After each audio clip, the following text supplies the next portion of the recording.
Hi Leo, welcome to your January reading. Today, Venus has moved into Aquarius, which is super exciting.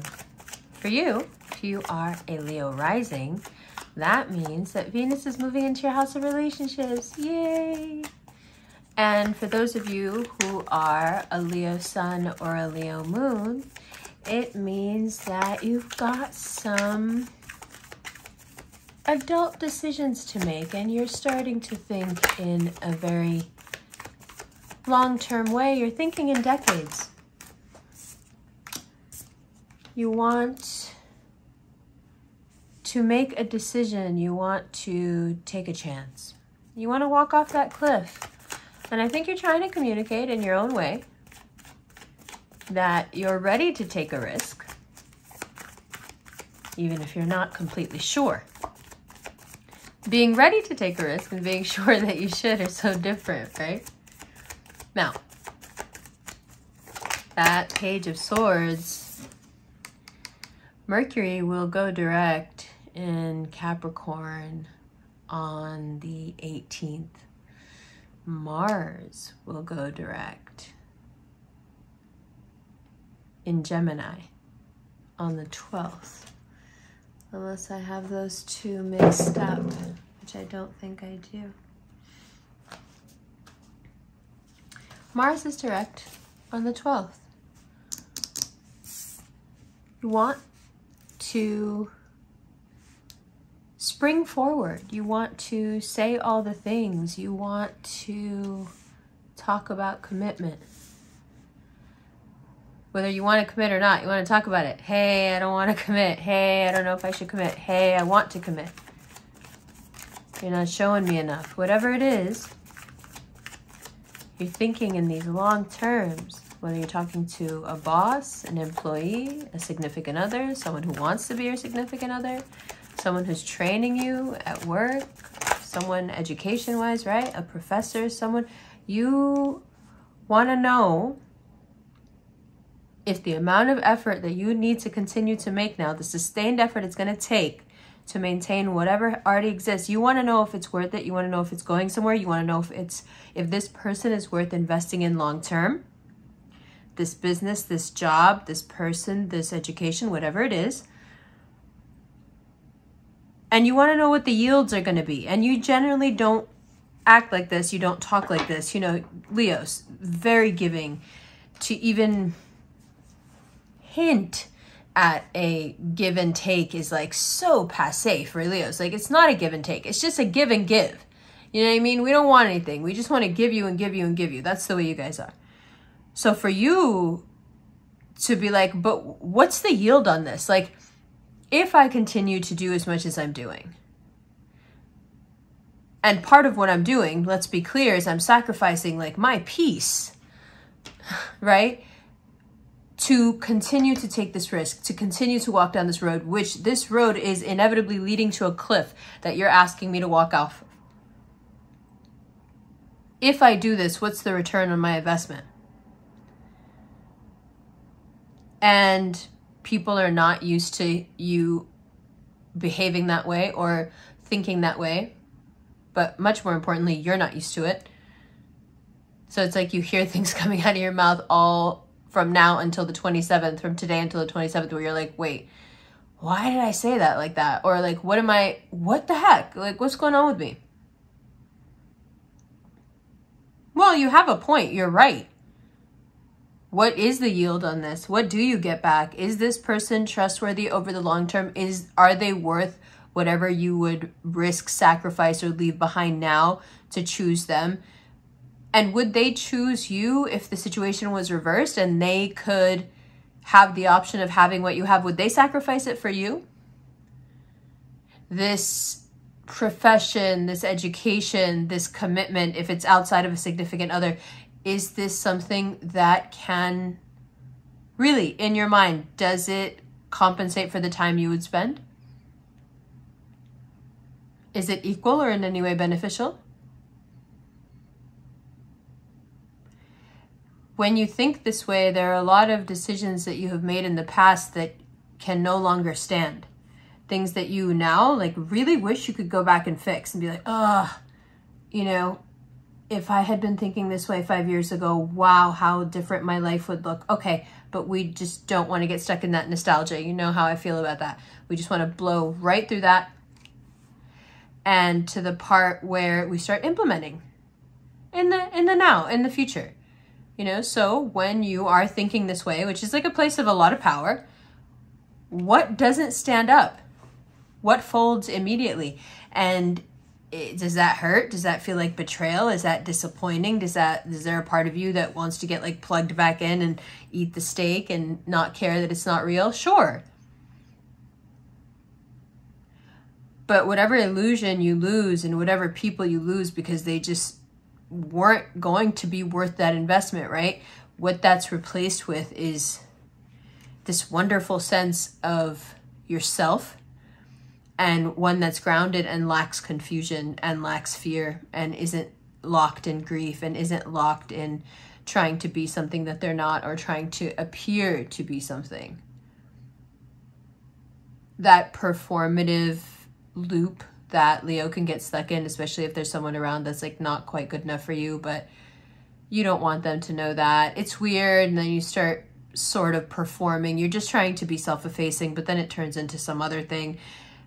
It's all very toxic. And it inevitably happens when you're around somebody or involved in something that you know isn't quite good enough for you or doesn't live up to the standards that you have, and that you're not going to be happy.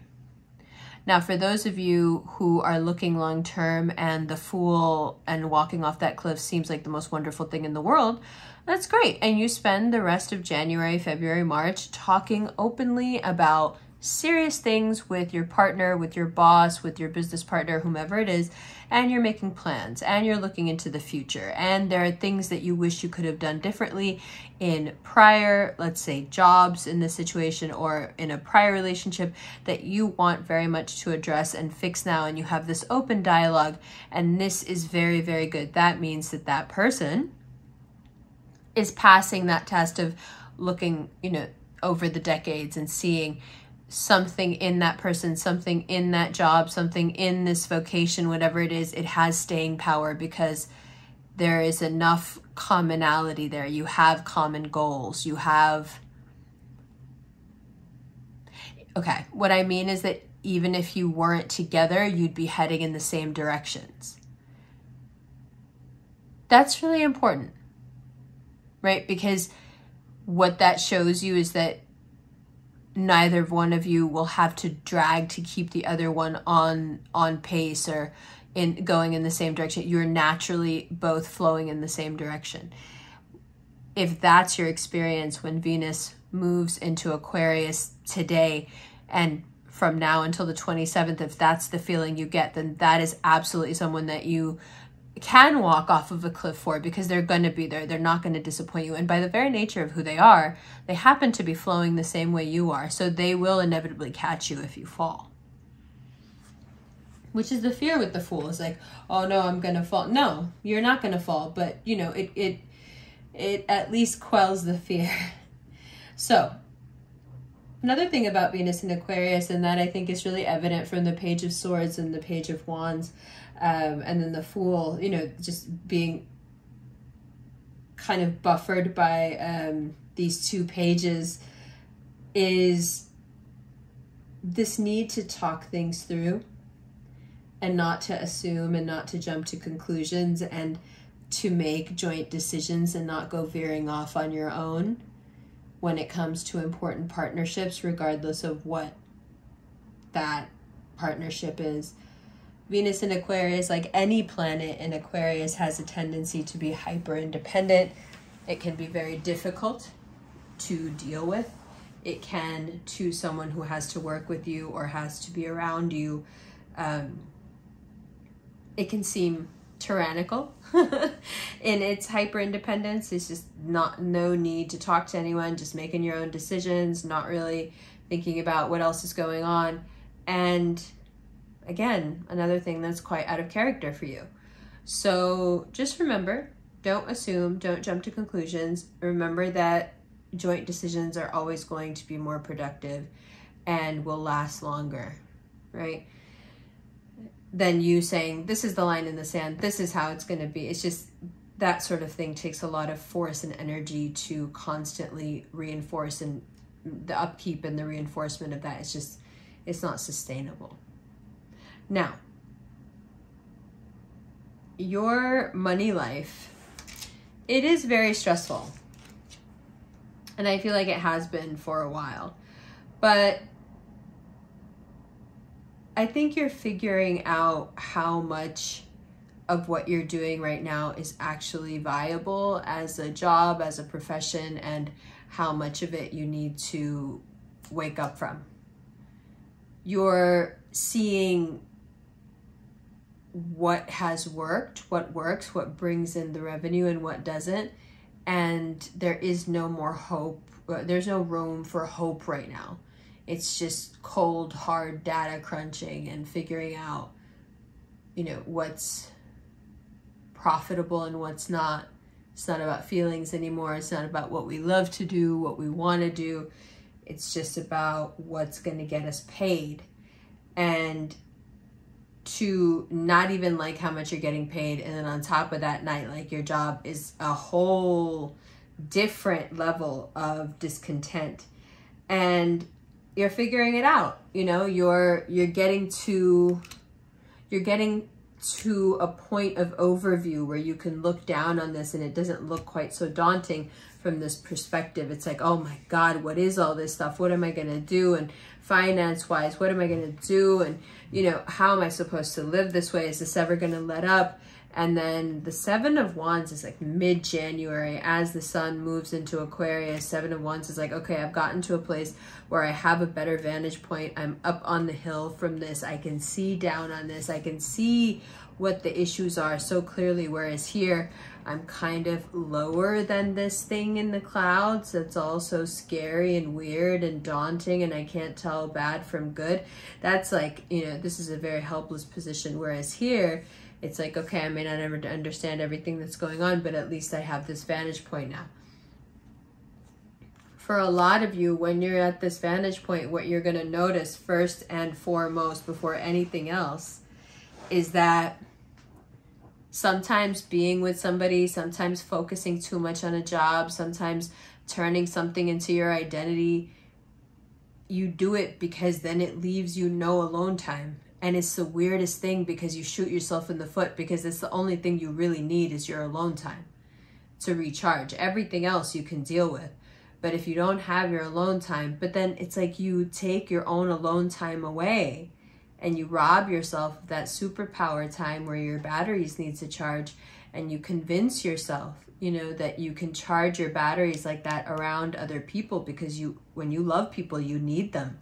So you want them around, of course, makes sense. But it's like you forget to honor this really important, you know, 30 to 40% of your every single day, which is that you need time alone. And so Leos will often, if their house is too crowded or if they're in a clingy relationship, will often relish their walk to work, their commute to work, their, you know, some Leos love the long elevator ride, love the long escalator moment. Some Leos have a thing for, you know, the music in the car alone in the morning. And what they're telling you without telling you is that they are really driven to find these moments of quiet and privacy where they can just, well, they're just saying, you know, I just can be myself and think, but really what they're doing is they're recharging. And you'll see this with cats. Cats will, you know, slink away every now and then, and nobody knows where the cat went or what's going on or why they're, and they just, you know, that's a big part of their everyday. So if you need some time and some space to figure things out, don't turn people and clinging to them and letting them cling to you. There's the really scalding tea, letting them cling to you. Don't turn that into an escape from a reality check that will not happen if you don't give yourself time and space. Right? You need time and space to yourself. Now, if you are on not so great terms with someone, whether it's romantic or not. This is a time where you can reconnect with them, but there's a caveat, and the caveat simply being that you will have to learn to be able to bear some criticism without completely disassociating and, you know, just not being there anymore. Like there's nothing behind your eyes. You have to allow for them to criticize you because they have quite so many things that they want to say. So if you want to reconnect with your past, whether it's romantic or work or a friendship, just be clear that they are coming to criticize you. If you let them, then things should go back to normal, but I don't know what normal means if someone can treat you that way. But okay, none of my business. All right. So then I would say, even, you know, if somebody estranged wants to talk to you or any of these things, right? Any of the things that you really want to talk about, like the relationship and talking it through, like I said, and jumping to conclusion, not doing that because Venus in Aquarius, all of that I would save for those last 7 days that Venus is in Aquarius, which is from the 20th to the 27th. Okay, that's when you can have these really big emo talks. And unlike having the talk on the 5th or the 6th, if you wait until after the 20th, it's like the momentum of the energy does so much of the talking for you. And you just have this air about you, like you're just serious. You know? It's